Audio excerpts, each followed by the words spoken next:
Bonjour à tous. Bonjour. Et ben, bienvenue à ce nouveau webinaire.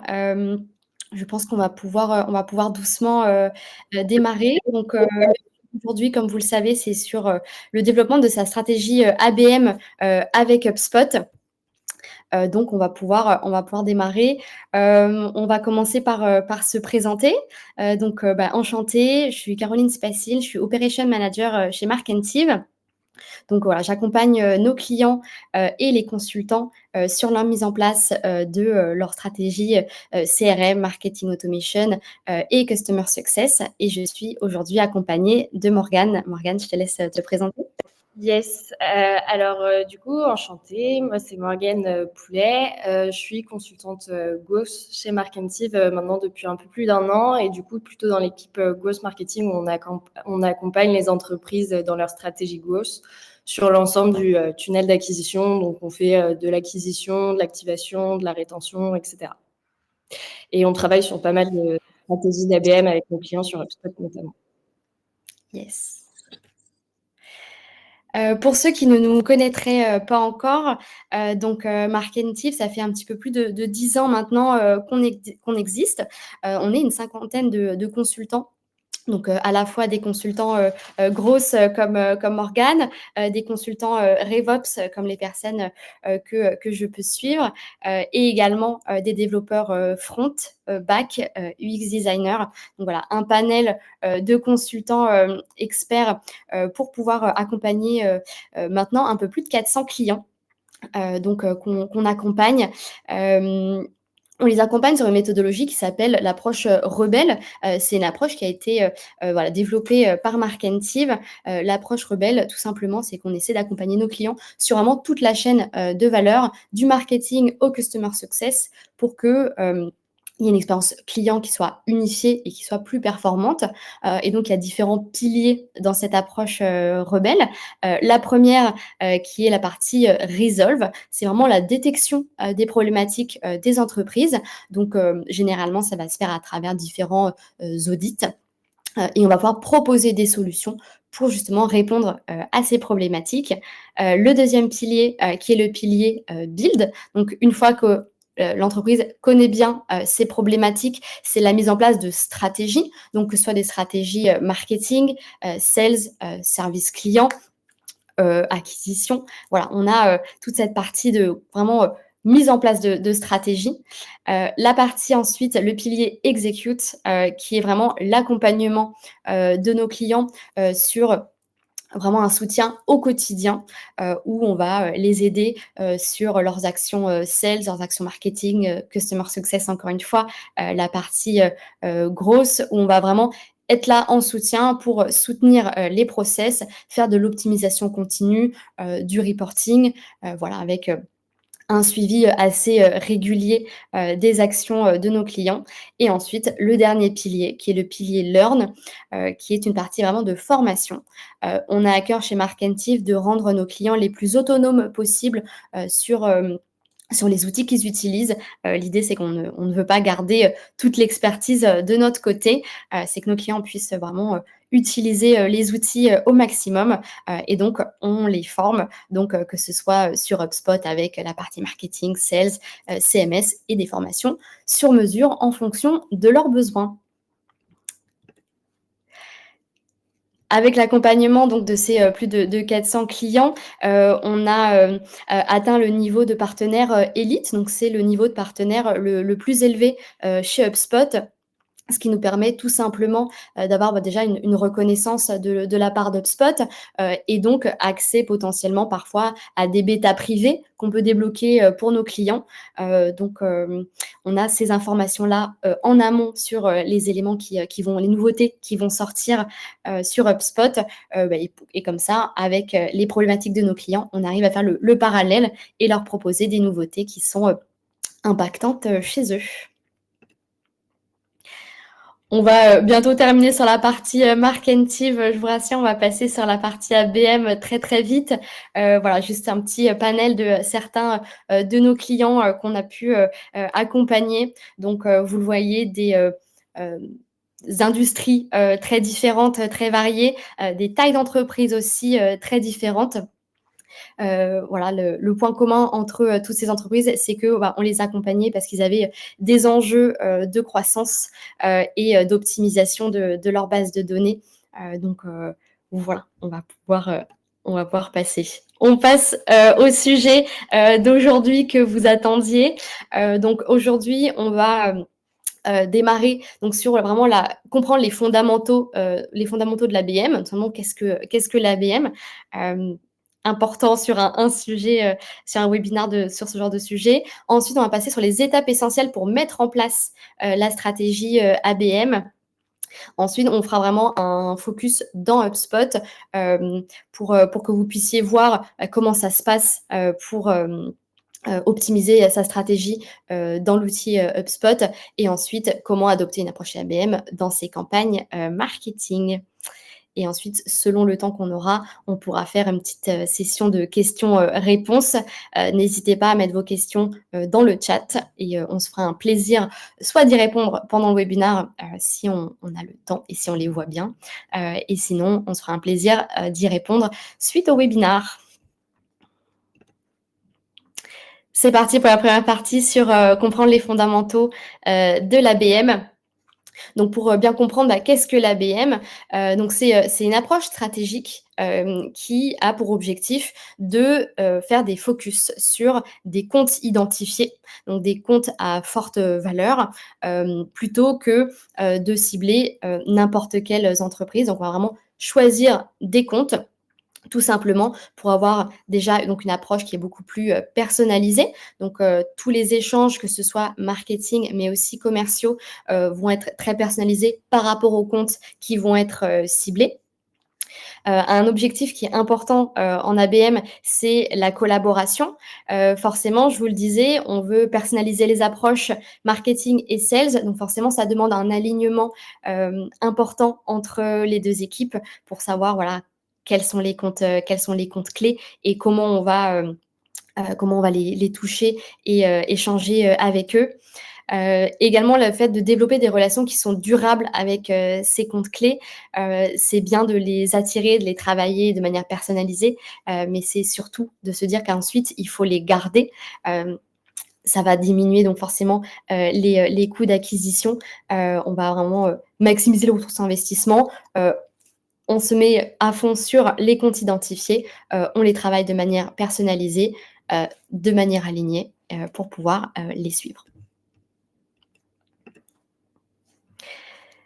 L'ABM, ça ne s'utilise pas que sur la partie vraiment prospection. C'est vraiment sur tout le long du cycle de vente. Vraiment la première partie, donc la partie vraiment d'acquisition, donc le fait vraiment d'attirer l'attention des comptes cibles qui ont été identifiés, donc que ce soit par de l'ADS, du scrapping par exemple. Ensuite, sur la partie d'activation, vraiment pour engager les contacts et réussir à prendre contact avec les personnes, les contacts clés qui sont sur vos comptes cibles. Donc, avec, on vous a mis quelques exemples du retargeting, du nurturing, de l'emailing, voilà, pour voilà, les activer et commencer les échanges avec eux. La partie revenue, donc pour vraiment créer des opportunités. Donc là, avec une partie alignement avec la partie commerciale, donc mise en place de séquences commerciales personnalisées et un gros focus forcément sur la partie data pour s'assurer qu'on les traite de la bonne manière. Ensuite, la partie rétention. Donc, une fois que on a nos clients, nos comptes clés qui sont passés clients, c'est de s'assurer qu'on peut générer de l'upsell, du renew, donc avec toute une partie gestion plutôt customer success, donc service client, mise en place de stratégies avec des formulaires NPS, etc. Vraiment pour s'assurer de que les clients sont satisfaits, continuer à personnaliser davantage pour les garder chez nous. Et ensuite, la dernière partie qui est la partie referral, donc le fait de transformer tous ces clients des comptes clés en ambassadeurs. Par un ambassadeur, on entend des personnes qui vont vous recommander comme entreprise, donc avec des programmes de referral, des systèmes de récompense pour tous ces clients. L'ABM, est-ce que c'est pour tout le monde? Non. C'est un gros sujet, beaucoup d'entreprises veulent faire, de l'ABM, ce qui est une bonne chose, mais l'idée, c'est pas non plus de se lancer dans l'ABM pour faire de l'ABM. Donc on vous a mis quelques points qui nous semblent importants pour pouvoir vraiment, avoir une approche ABM qui est, cohérente et efficace.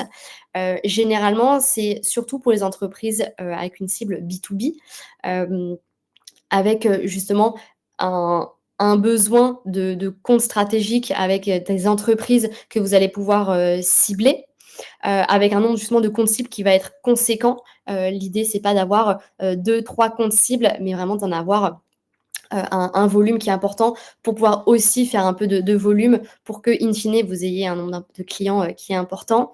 Des comptes clés, ça va être généralement des grands groupes, hem donc, ou alors des entreprises qui ont un gros volume avec potentiellement pas mal, d'interlocuteurs clés.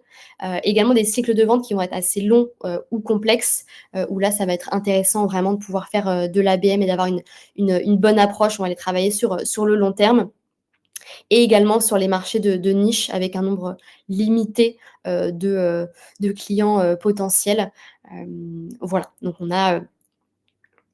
alors, on a une question: «Est-ce que l'ABM, c'est forcément sur des clients?»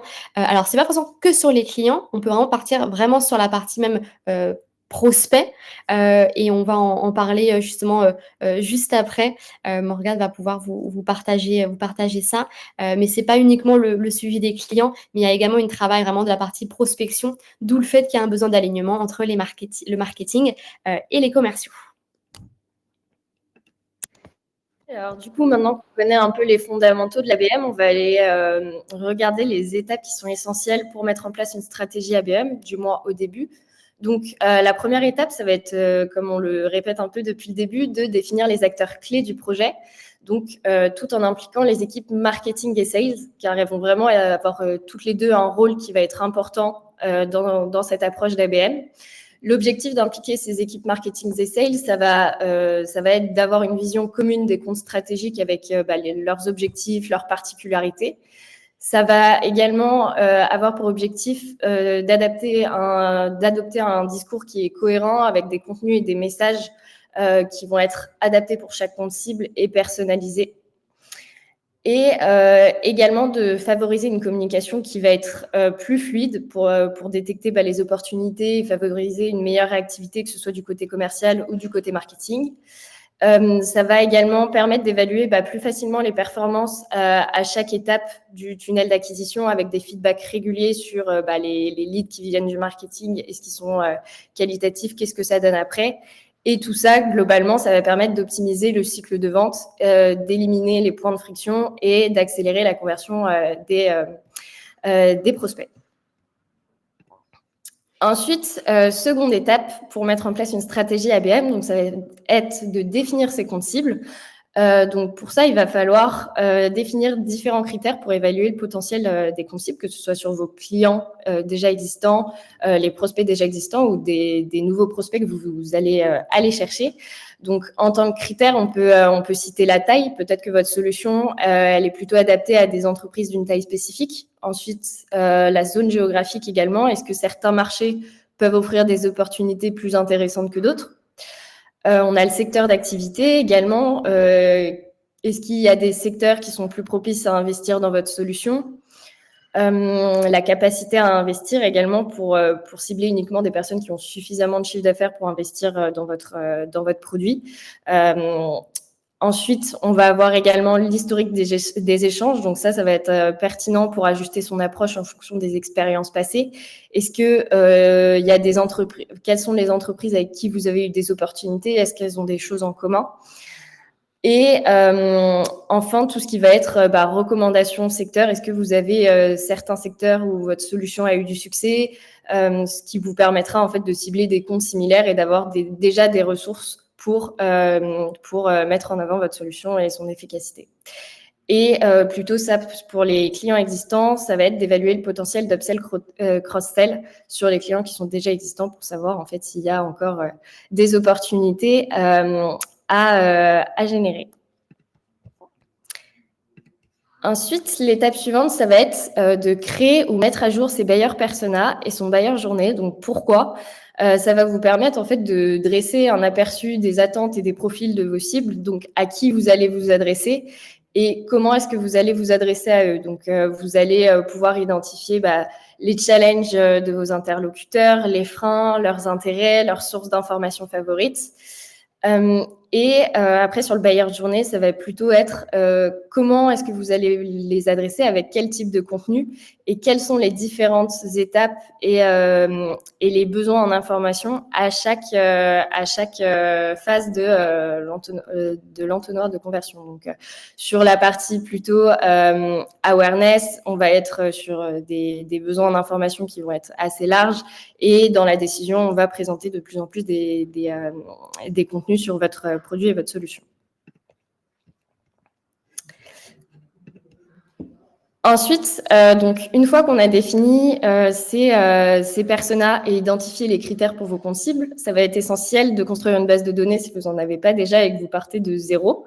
Donc pour ça, on a plusieurs solutions, donc notamment le scrapping qui peut être intéressant. Vous pouvez par exemple aller directement identifier des comptes cibles et des contacts cibles sur Sales Navigator et après utiliser des outils de scrapping et d'enrichissement pour extraire la donnée. Ou par exemple directement acheter des bases de données sur Société Info en remplissant les critères de vos comptes cibles. Donc ça vous permettra de créer des listes que vous pourrez après directement intégrer dans HubSpot et adresser avec des actions marketing et sales. Et enfin, l'étape essentielle pour mettre en place sa stratégie ABM, ça va être de définir des indicateurs à suivre et de fixer des objectifs. C'est un point important pour évaluer la réussite de votre approche ABM et les actions qui ont été mises en place, est-ce qu'elles ont fonctionné ou non. Et ça permet également de favoriser la collaboration entre les équipes sales et marketing.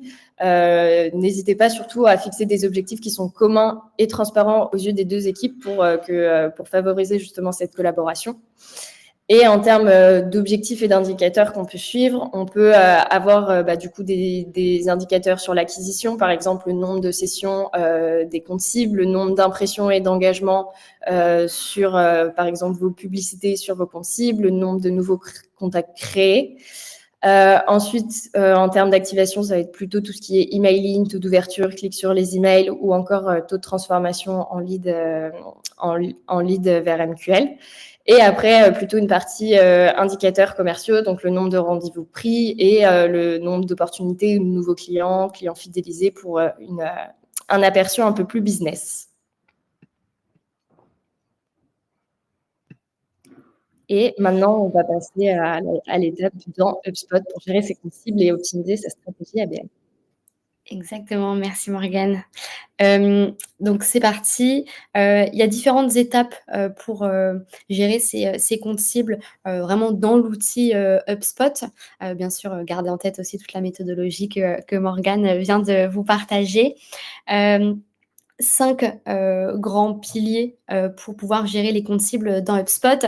Et on va passer un par un pour que vous puissiez bien comprendre en quoi ça consiste.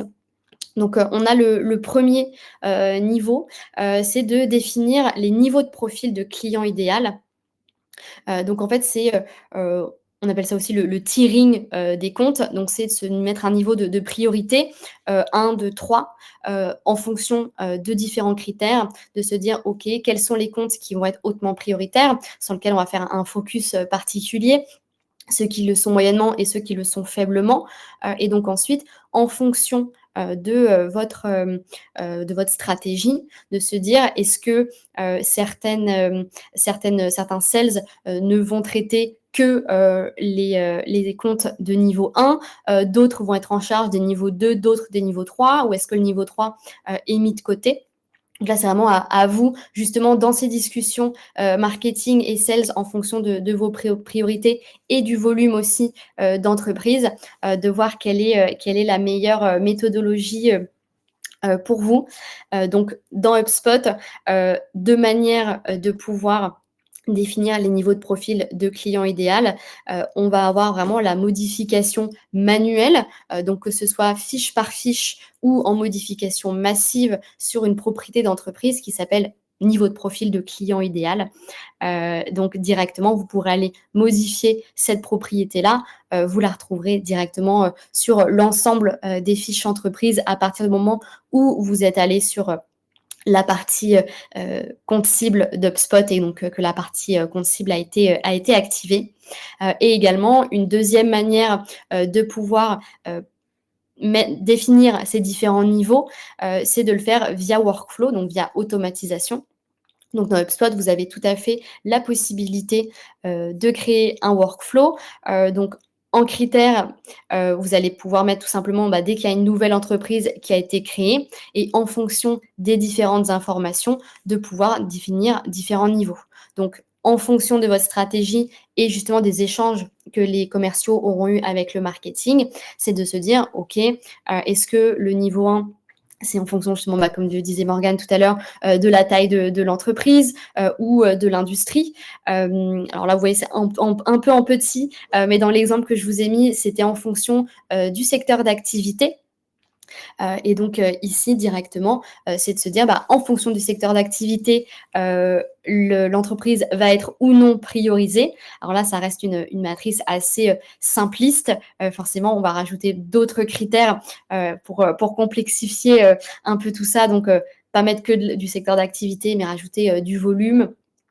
Mais donc voilà, directement, vous pouvez automatiser, ce qui ne vous empêche pas, bien évidemment, dans vos réunions d'alignement sales et marketing, ensuite de faire une repasse justement du tiering qui a été fait automatiquement par le workflow pour s'assurer que vous êtes bien aligné, voir si potentiellement il y a besoin d'ajuster justement les critères de définition de différents niveaux ou non.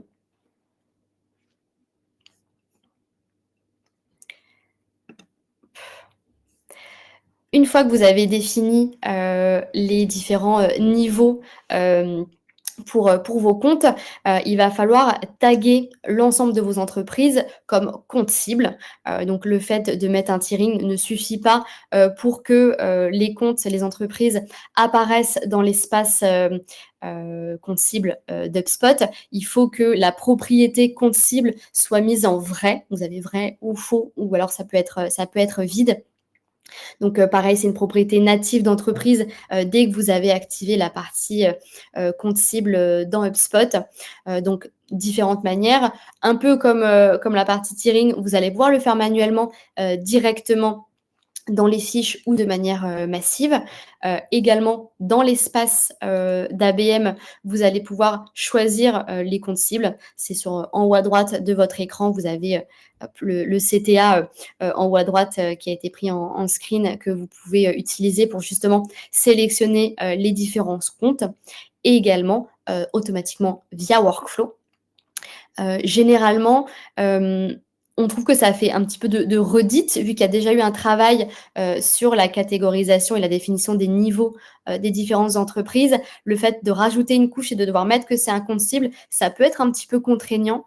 Donc généralement, le conseil qu'on donne à nos clients, c'est de tout simplement partir de la base justement des différents niveaux 1, 2, 3 et de pouvoir taguer comme compte cible les différents niveaux qui vous semblent intéressants. Donc selon votre stratégie, soit d'automatiquement mettre en compte cible toutes les entreprises qui sont en niveau 1 et 2, ou alors si vos comptes cibles sont également pour les niveaux 3, de se dire à partir du moment où vous avez votre niveau qui est connu, alors dans ces cas-là, automatiquement, on met compte cible en vrai. Comme ça vous fait gagner un petit peu de temps et sinon, vous allez vite vous arracher les cheveux en ne comprenant pas pourquoi votre entreprise n'apparaît pas dans l'espace ABM d'HubSpot.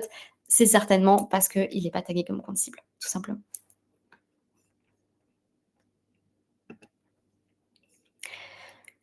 Une fois que vous avez bien défini l'ensemble de vos comptes cibles, qu'ils ont été priorisés par niveau, il va y avoir un travail compte par compte des rôles d'achat, des contacts qui sont associés à cette entreprise-là. Donc là, pour le coup, c'est une propriété de contact qui s'appelle rôle d'achat, pareil, qui s'active automatiquement dès que la partie ABM est activée sur votre compte HubSpot. Vous avez déjà différents rôles qui sont pré-paramétrés par HubSpot et qui ne sont pas modifiables. Donc, bloqueur, responsable du budget, décisionnaire, influenceur, etc. Il y en a un certain nombre. Ils ne sont pas modifiables. Pour autant, vous pouvez rajouter des options. Donc, si ça ne rentre pas dans les cases de vos rôles d'achat spécifiques pour votre industrie et votre entreprise, vous pourrez tout à fait en rajouter. L'idée, c'est de bien se mettre d'accord en interne sur quels sont les différents rôles que vous allez utiliser et s'assurer que vous avez la même compréhension de ces différents rôles-là pour pas qu'il y ait voilà, de loupés sur la manière dont vous adressez les contacts. Donc, pour pouvoir modifier ce rôle d'achat, directement dans l'espace ABM, quand vous ouvrez le compte, vous allez avoir les différents contacts qui sont rattachés à l'entreprise que vous allez pouvoir directement flaguer en fonction de leur rôle d'achat. Également, directement sur l'espace contact, vous allez pouvoir fiche par fiche également ajouter les rôles d'achat si besoin, ou alors même de manière massive. Bon là, un petit peu moins recommandé, il y a plus de risques de louper. De la même manière que via Workflow, c'est possible, mais il y a toujours un petit risque que le rôle d'achat ne soit pas le même d'une entreprise à une autre. On a rarement les mêmes intitulés de poste d'une entreprise à l'autre, donc assez risqué de faire par Workflow. Honnêtement, nous, on vous conseille plutôt de le traiter directement dans l'espace ABM, d'ouvrir vos comptes et ensuite d'attribuer le rôle d'achat contact par contact pour que ce soit, voilà, qu'on évite les potentielles erreurs. Attention cependant, si vous voyez qu'il y a certains des contacts qui sont associés à votre entreprise que vous ne voyez pas dans l'espace ABM, c'est potentiellement parce que le contact est associé à plusieurs entreprises. Et donc, vous ne verrez les contacts que si le contact est associé à l'entreprise et que l'entreprise est l'entreprise principale. Donc, vous avez la possibilité dans HubSpot d'avoir un contact qui est associé à plusieurs entreprises. Il y aura une entreprise principale et des entreprises secondaires. Donc, il faut s'assurer que le contact est associé en entreprise principale pour que le contact s'affiche sur l'entreprise. Alors je vois une question, d'Aymeric sur, comment décider du rôle d'achat. Soit c'est en effet avec, un échange, avec le prospect, ou tout simplement, voilà, en échangeant avec un interlocuteur de cette entreprise-là, à partir du moment où on creuse un petit peu justement pour connaître le fonctionnement de l'entreprise, qui décide, qui est en charge du budget, qui va vraiment signer in fine. Est-ce qu'il y a des personnes importantes à mettre dans la boucle, des influenceurs importants. Et donc, c'est vraiment en échangeant avec différents interlocuteurs de l'entreprise que vous allez réussir à mettre les rôles d'achat. Mais en effet, c'est un exercice où il faut pas mal creuser parce que forcément, comme je le disais tout à l'heure, on ne peut pas se fier uniquement au job title de la personne parce que d'une entreprise à l'autre, les flux de décision et d'influence sont assez différents.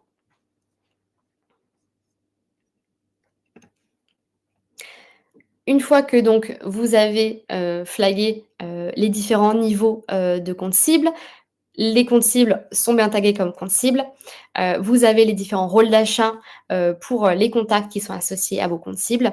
Et donc maintenant, vous allez pouvoir directement suivre vos comptes. Donc là, c'est le gros travail qui démarre vraiment de travail de vos comptes cibles. Donc, vous allez pouvoir directement filtrer pour ne voir que les comptes cibles dont vous êtes propriétaire. Sinon, dans HubSpot, par défaut, vous verrez l'ensemble des comptes cibles. Donc là, un petit peu moins intéressant, assez important qu'il y ait une bonne attribution de ce côté-là pour pas qu'il y ait que vous marchiez les uns sur les autres et que ce soit pas fluide in fine pour le client. ou du moins le prospect. Vous allez pouvoir également filtrer par équipe, par niveau de profil idéal, par industrie et par phase du cycle de vie. Ce qui va être intéressant ici, c'est que potentiellement, vous allez pouvoir découper votre semaine avec différentes actions. Et donc, vous pouvez très bien vous dire, sur le début de semaine, je vais vraiment prioriser les niveaux de profil de client idéal de niveau 1, parce que plus de chances que ça convertisse, et c'est des niveaux plus importants, donc qu'on va vouloir prioriser, et potentiellement sur la fin de semaine, plutôt sur du niveau 2, voire du niveau 3. Donc en fonction du volume de comptes cibles que vous avez, vous pourrez les adresser, donc directement filtrer pour vraiment vous organiser et ne pas avoir trop d'informations sur votre espace ABM, parce que sans les filtres, vous pouvez vite être surpassé par le volume de comptes qui vont apparaître. Ce qui va être intéressant également, donc dans le suivi, donc là vraiment sur l'espace compte cible d'HubSpot, c'est que HubSpot va pouvoir vous remonter s'il y a des potentiels manques sur ces différents comptes cibles. Donc, est-ce qu'il y a des tâches qui sont prévues? Est-ce qu'il y a des appels qui sont prévus, des réunions qui sont planifiées? Et ce qui vous permet de vous assurer de ne pas oublier ou de passer à côté d'un compte cible et d'un échange. Dans l'idée, c'est de s'assurer qu'il y ait à minima soit une tâche, soit un appel planifié, soit une réunion planifiée sur chacun de vos comptes cibles, pour être sûr que vous ne passiez pas à côté d'une opportunité. Et également, ensuite, vous avez la partie vraiment sur les transactions. Donc l'idée, c'est de se dire, sur l'ensemble de vos comptes cibles, il faut qu'il y ait à minima une transaction qui soit en cours, donc pour voilà, montrer qu'il y a un potentiel. Et donc HubSpot vous flag l'ensemble des comptes cibles qui n'auraient pas de transaction ouverte associée. Et également s'il n'y a pas de décisionnaires qui ont été flagués. Donc HubSpot vous mâche un peu le travail, vous trouve là où il y a des potentiels trous dans la raquette, pour que vous puissiez vous assurer d'avoir un travail qui est propre et carré et un peu plus facilité. Je vous le disais tout à l'heure, vous pouvez filtrer en fonction du propriétaire du compte cible. Faites juste bien attention de bien être propriétaire de l'entreprise, sinon vous ne verrez pas vos comptes cibles. Donc c'est uniquement avec la propriété native d'HubSpot. Donc si vous avez différents niveaux d'attribution avec plusieurs propriétaires, il faut s'assurer que la personne qui se charge de la partie ABM soit bien propriétaire de l'entreprise avec la propriété native d'HubSpot. Sinon, vous passerez à côté. Donc un peu risqué. Donc faites bien attention à ça.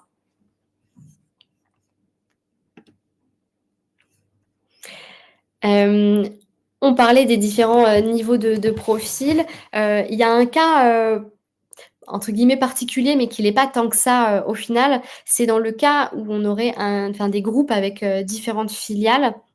Donc avec comment on peut faire de l'ABM avec des grands groupes. Forcément, ça reste des opportunités qui sont intéressantes parce que gros volume. On peut réussir à capter les interlocuteurs de manière un petit peu plus facile, parce qu'on va prendre le contact avec une personne et ensuite, potentiellement, elle va nous donner le contact des autres personnes du groupe. Donc, l'idée, c'est que dans HubSpot, vous allez pouvoir créer une entreprise pour le groupe, plusieurs entreprises pour les filiales, et pouvoir les lier entre elles, ce qui vous permettra d'avoir le niveau de profil de client idéal différent selon les différentes filiales, parce que vous n'allez pas forcément prioriser de la même manière toutes les filiales d'un groupe. Il y en a certaines qui vont être plus prioritaires que d'autres parce que plus gros volume, parce que une industrie un petit peu différente. Donc surtout, séparez bien le groupe et les différentes filiales pour pas non plus avoir un micmac trop important. Également sur l'attribution, qui dit plusieurs entreprises pour les différentes filiales, fait que vous pouvez les attribuer à différents commerciaux. Donc potentiellement, si niveau de profil de client idéal différent, peut-être une attribution qui est différente si votre attribution se passe comme ça. Et donc, ça vous assure d'avoir une lisibilité beaucoup plus claire sur vos comptes cibles, de bien voir que un tel s'occupe de telle filiale et potentiellement les autres filiales sont gérées par d'autres personnes. Et de la même manière, dans chaque filiale, potentiellement des rôles d'achat avec des contacts qui sont différents. Donc, le fait d'avoir différentes entreprises pour chaque filiale, ça vous permet de bien flaguer filiale par filiale, les différents rôles d'achat, potentiellement peut-être un décideur commun in fine au niveau du groupe, mais pas forcément, et potentiellement différents influenceurs, différentes personnes qui sont en charge du budget. Donc, important de bien différencier vos filiales pour que vous puissiez faire une stratégie d'ABM qui est cohérente et efficace et que vous ne marchiez pas les uns sur les autres. Dans HubSpot, vous allez pouvoir faire ça de différentes manières. On a ce qu'on appelle les labels d'association qui vont vous permettre de pouvoir lier 2 entreprises ensemble, donc avec l'option entreprise mère, entreprise fille. Donc, vous allez pouvoir directement les lier et donc directement sur la fiche de l'entreprise mère, vous verrez les différentes entreprises filles, donc les filiales. Et quand vous allez sur les fiches des filiales, vous pourrez voir sur la colonne de droite l'entreprise mère associée. Et donc comme ça, directement, vous verrez la hiérarchie. Ça fonctionne bien quand il y a à peu près 2 niveaux de hiérarchie, vraiment mère-fille. Si vous avez des structures un petit peu plus complexes avec beaucoup de filiales, de sous-filiales, de groupes, de marques, etc. Dans ces cas-là, ça peut être potentiellement un peu compliqué de le gérer directement avec le label d'association. Et c'est là que vous pouvez tout à fait utiliser d'autres outils, de préférence synchronisés avec HubSpot. Nous, on utilise de plus en plus l'outil qui s'appelle Org-Chart Hub, qui vous permet vraiment de pouvoir représenter l'organisation avec vraiment la marque, le groupe, filiale, sous-filiale, et d'avoir vraiment un cheminement complet pour que vous ayez une bonne visibilité du groupe. Et vous pouvez également le faire sur les comptes, mais également sur les contacts. Donc, quand il y a des structures d'équipe un petit peu complexes, ça peut être très intéressant.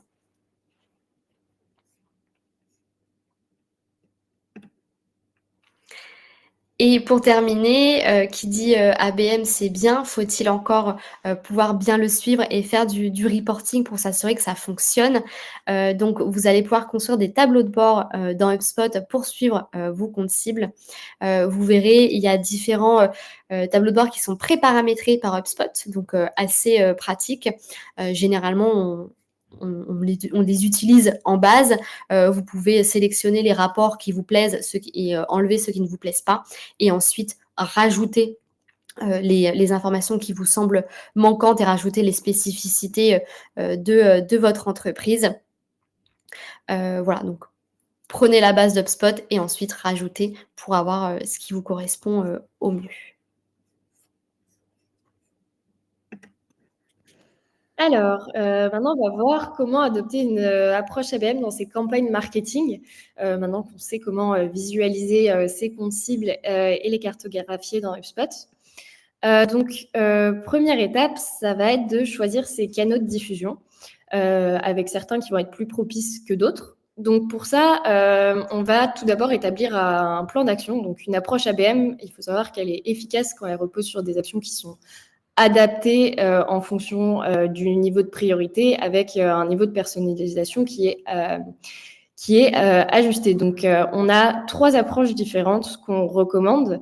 Donc, on va avoir le one-to-one pour les comptes les plus prioritaires. Généralement, on a quand même moins de comptes de niveau 1. Donc, on va privilégier davantage d'efforts avec une approche qui va être ultra personnalisée. Ensuite, on va avoir plutôt le one-to-few. Donc, une approche qui sera toujours personnalisée, mais qui sera pas forcément one-to-one, mais plutôt personnalisée par secteur et persona. Donc, par exemple, s'adresser directement au CEO du secteur de la tech, par exemple, ou aux directeurs commerciaux. Et après, on va avoir plutôt le one-to-many, où là, ça va être une vision plus globale. On va s'adresser à beaucoup plus de comptes à la fois, avec un niveau de personnalisation qui sera moins important. Donc là, plutôt par secteur d'activité, par exemple. Ce Ce qui est important aussi pour établir son plan d'action, c'est de capitaliser sur la connaissance des comptes cibles, donc avec les informations que vous avez récoltées dans votre CRM, sur vos personas, etc., afin de savoir quels sont les types de canaux sur lesquels ils vont être le plus réceptifs, le type de ressources que vous pouvez leur adresser. Et enfin, toujours penser aussi à mener une stratégie qui va être multi-levier, donc avec des leviers différents pour vos actions marketing. Donc ça peut être de la publicité sur les réseaux, ça peut être de l'emailing, ça peut être des landing pages personnalisées, des pop-up spécifiques pour vos comptes cibles, ou aussi sur vos actions ventes. Donc ça peut être des appels, des séquences sales, des messages LinkedIn, etc. Ensuite, on va faire un petit zoom sur un canal qui est assez efficace, sans trop de surprises pour faire de l'ABM. Donc, c'est LinkedIn Ads qui représente finalement un levier qui est assez puissant pour atteindre ses comptes cibles, notamment en raison de sa nature qui est professionnelle et de ses fonctionnalités de ciblage qui sont avancées. Donc, ça va vous permettre de pouvoir aller cibler des listes d'entreprises ou sélectionner certaines entreprises que vous voulez aller cibler. Avec tout ce qui va être poste, secteur d'activité, etc. Et en plus de tout ça, quand vous importez des listes d'entreprises directement dans LinkedIn, vous allez avoir accès à un rapport sur l'engagement de ces entreprises par rapport à vos publicités. Donc, vous allez avoir le niveau d'engagement, est-ce qu'il est élevé, est-ce qu'il est plutôt faible. Ensuite, le nombre d'utilisateurs qui ont été ciblés sur LinkedIn dans ces entreprises-là, le nombre d'impressions et le nombre d'engagements également. Donc, c'est vraiment un canal à pas négliger, même s'il a tendance à être un peu cher. Ça reste un canal où généralement en B2B, les cibles sont présentes et qui vous permet en fait vraiment d'avoir cette précision dans le ciblage et d'être sûr d'aller chercher vos comptes cibles comparé à d'autres régies telles que Google ou Facebook, où là, ça va être un peu plus compliqué d'insérer des listes d'entreprises et d'avoir suffisamment de synchronisation entre les deux.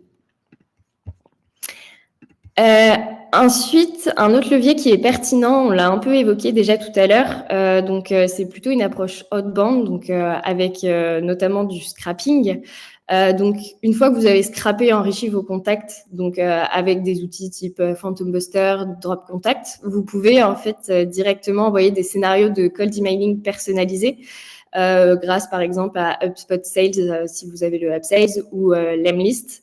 Ce qui va vous permettre d'automatiser votre prospection.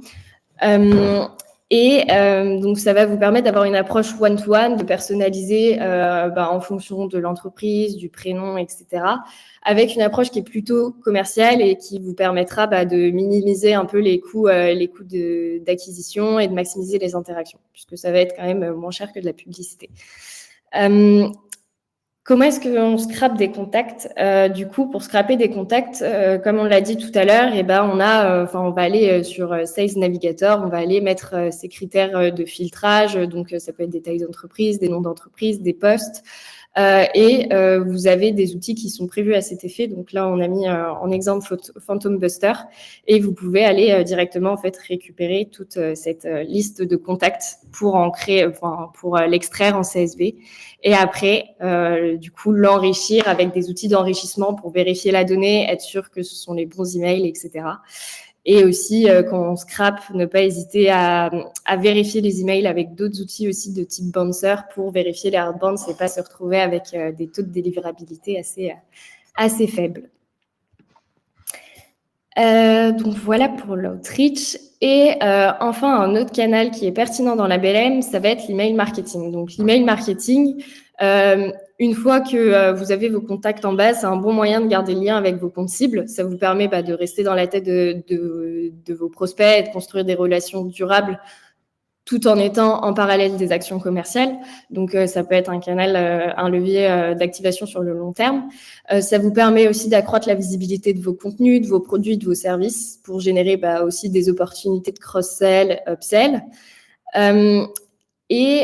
Pour du coup toujours garder en tête de développer la performance des emails, il faut toujours avoir cette approche d'ABM segmentée, donc avec du one-to-one, du one-to-many et du one-to-few, pour personnaliser les contenus avec les informations que vous avez en base, proposer des emails qui sont différents. Et aussi, autre bonne technique, c'est de toujours limiter le nombre de CTA à un seul pour encourager une action précise. Alors... Ensuite, du coup, on va passer à comment utiliser les assets HubSpot pour personnaliser son approche et maximiser la conversion. Donc, tout d'abord, première fonctionnalité d'HubSpot, ça va être la création d'audience publicitaire avec vos comptes cibles. Donc, si vous avez connecté vos régies publicitaires à HubSpot, vous allez pouvoir créer des listes d'audience d'entreprises ou de contacts à intégrer dans vos campagnes ads. Et ce seront des audiences qui seront directement synchronisées avec vos comptes publicitaires. Donc, que vous vouliez créer vos publicités sur HubSpot ou directement via vos régies publicitaires, vous aurez ces audiences-là qui seront créées. Et à savoir que si vous sélectionnez du coup l'option liste d'entreprises, ce sera disponible que sur LinkedIn. Donc, vous pouvez créer ces listes directement à partir des comptes cibles, donc les entreprises qui feront partie de vos comptes cibles avec cette segmentation de entreprises niveau 1, niveau 2, niveau 3, où vous pouvez aussi créer de votre côté des listes personnalisées d'entreprises avec une entreprise si vous avez envie d'avoir une approche plutôt one-to-one par publicité. Autre fonctionnalité, donc là, ça va être tout ce qui va être personnalisation, comment personnaliser les assets HubSpot, que ce soit les emails, les landing pages. Donc, pour personnaliser ces interactions, vous allez pouvoir utiliser les jetons de personnalisation. Donc, ça vous permettra en fait d'utiliser les propriétés de votre CRM et de les personnaliser en fonction des différents contacts. Donc, ça permet d'avoir une approche qui est personnalisée sans avoir trop d'efforts à mettre, dans le sens où ça va être des variables qui vont se changer automatiquement et qui vont pouvoir faire la différence. Par exemple, ajouter le prénom, l'entreprise sur vos landing pages pour avoir plus de personnalisation et maximiser la conversion. Ensuite, autre fonctionnalité, toujours dans la personnalisation, là on est un peu plus poussé que sur les jetons de personnalisation, donc ça va être le smart content, où là on va vraiment pouvoir personnaliser d'autant plus en fonction de différents critères. Donc ça peut être par exemple en fonction d'une appartenance à une liste, en fonction du life cycle stage, en fonction du pays, en fonction des paramètres de requête. Par exemple, si vous avez des campagnes spécifiques en fonction de vos niveaux d'entreprise ou d'entreprise spécifiques, vous allez pouvoir afficher des choses différentes sur votre landing page. Donc pour ça, vous pouvez mettre justement avoir en fait une seule landing page en ayant plusieurs versions plutôt que de créer et dupliquer une dizaine de landing pages pour au final juste changer une partie du texte. Enfin, on va avoir donc la création de scénarios personnalisés via workflow grâce à HubSpot. Donc, vous allez pouvoir vous en servir pour activer vos contacts et les faire avancer dans le tunnel de conversion grâce, par exemple, à des scénarios de nurturing qui vont être dédiés à vos comptes cibles, toujours en personnalisant en fonction du niveau de priorité. Ça peut être aussi grâce au smart content que vous allez du coup personnaliser les emails en fonction de ces niveaux de priorité. Et à savoir que vous pouvez donc déclencher ces workflows en fonction des interactions, donc par exemple après des soumissions de formulaires, des interactions sur vos publicités, et ainsi avoir cette approche un peu multi-levier. Et toujours si vous avez des scénarios de nurturing, pensez au scoring pour identifier les contacts qui vont être le plus susceptibles de convertir et de définir quand est-ce qu'ils sont suffisamment matures pour être envoyés aux commerciaux et avoir une démarche commerciale. Et enfin, dernier point pour optimiser son approche ABM, ça va être du coup d'adapter ses contenus. Les contenus, c'est vrai que c'est un point phare quand même dans une approche marketing et ça l'est aussi pour l'ABM. Donc, pour avoir un impact efficace sur vos comptes cibles et générer des interactions et de l'intérêt, c'est quand même impératif de disposer de contenus qui sont adaptés, qui sont également ajustés au niveau de priorité et adaptés aux phases de l'entonnoir de conversion. Donc, on va plutôt privilégier des contenus qui vont être haut de funnel au début de votre stratégie si vous débutez pour parler à des audiences qui sont plutôt froides, qui n'ont jamais entendu parler de vous, puis intégrer progressivement des contenus qui vont être bas de funnel pour parler de votre produit et conduire les contacts de plus en plus vers la conversion. Par exemple, sur des comptes cibles de niveau prioritaire, donc là où on va avoir une approche one-to-one, on va pouvoir proposer par exemple des études personnalisées ou des webinars exclusivement pour une entreprise et avoir après des contenus un peu plus bas de funnel, par exemple des audits personnalisés, là où sur des comptes moins prioritaires, on va venir personnaliser ces contenus par secteur ou par persona. Donc voilà pour les différents leviers qui peuvent être utilisés pour l'ABM et maximiser en fait votre approche et vos chances de conversion. Donc chez Markentive, on a travaillé sur pas mal de stratégies ABM, donc notamment une qui nous a permis d'obtenir des résultats qui étaient plutôt satisfaisants. Donc notamment avec un de nos clients qui était un logiciel SaaS et qui comptait plus de 300 comptes cibles. Donc, sur ce compte-là, on a majoritairement utilisé LinkedIn Ads et l'emailing. Et on a utilisé du coup deux approches. Donc, l'approche one-to-one avec des campagnes et des contenus qui étaient ultra personnalisés pour les comptes les plus prioritaires. Donc, c'était vraiment une campagne pour chaque compte, un scénario pour chaque compte. Des campagnes qui étaient plutôt segmentées par secteur d'activité pour les niveaux 2 et 3 qui étaient moins prioritaires. Donc, en plus de ces approches, on avait à chaque fois des phases qui étaient dédiées à la sensibilisation, un peu des phases d'awareness, et après des audiences de retargeting avec des contenus qui étaient plus bas de funnel pour les utilisateurs qui étaient les plus engagés et générer des leads qui étaient qualifiés. Cette approche, ça nous a permis une augmentation de 134% sur les leads générés avec un coût d'acquisition de moins 30% en quelques mois. Donc, ça a été plutôt satisfaisant de voir aussi que, en fait, en adoptant ce genre d'approche, ça nécessite un peu plus d'efforts, mais ça permet vraiment de générer des leads qui vont être plus qualifiés et d'avoir des coûts d'acquisition qui vont être moindres. Combien de comptes étaient ultra prioritaires environ généralement, là, on en avait pas mal. On en avait une vingtaine, mais généralement, on se dit que pour l'investissement et les efforts investis, ne pas excéder 10-15 maximum, parce qu'après, c'est vrai que ça prend beaucoup de temps de faire des campagnes et des scénarios qui sont vraiment en one-to-one. Et enfin, si on devait résumer les bonnes pratiques de l'ABM, ce serait du coup de faire des phases de sensibilisation plutôt que de mettre toujours en avant son offre directement. Pensez à débuter plutôt par des phases un peu d'awareness pour sensibiliser votre marque à votre audience cible, surtout si elle est plutôt froide et qu'elle ne vous connaît pas. Ensuite, de veiller aussi à la taille des audiences, notamment avec les régies publicitaires, de disposer de comptes cibles qui sont assez grands pour garantir des audiences qui vont être assez vastes. Ensuite, toujours penser aussi au retargeting, ça va vous permettre vraiment d'optimiser vos coûts d'acquisition en ciblant des personnes qui ont déjà interagi avec vos publicités ou votre marque pour diffuser vos annonces. Et toujours aussi adopter cette stratégie multilevier en combinant de l'inbound et de l'outbound pour maximiser l'efficacité de ces actions ABM.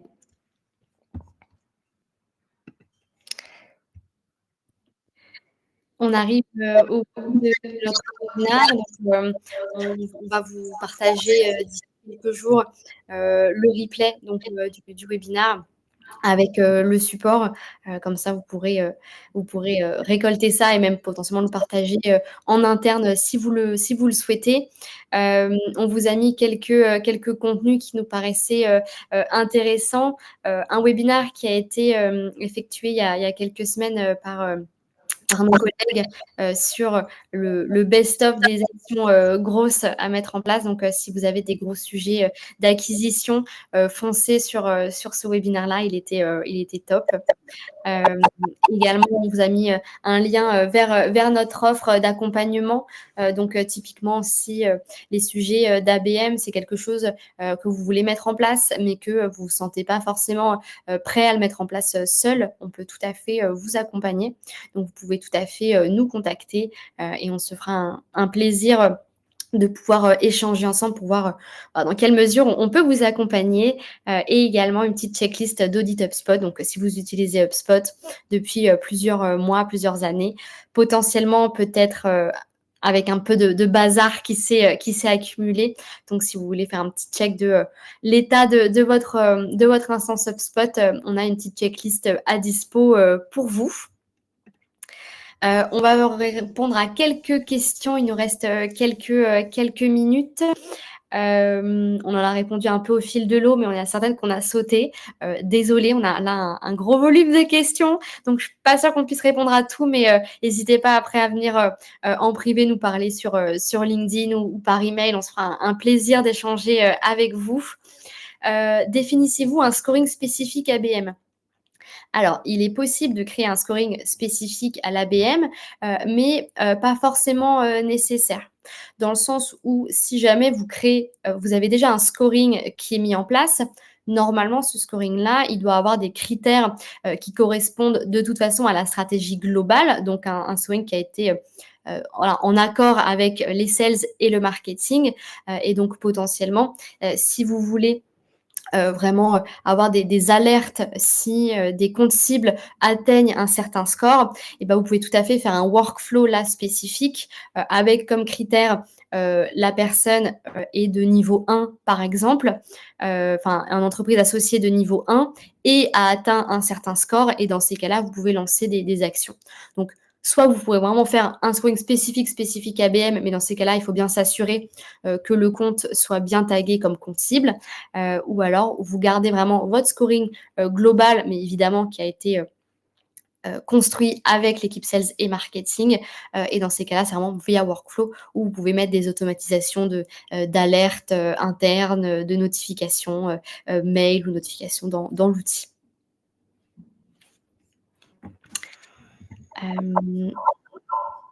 Ensuite, on peut répondre à la question à partir de quel volume vous recommandez de passer par un outil type Lemlist dès que vous avez quand même une centaine de contacts que vous voulez adresser directement en outreach, justement pour pas cramer votre IP par exemple sur HubSpot. N'hésitez pas à passer par des outils type Lemlist.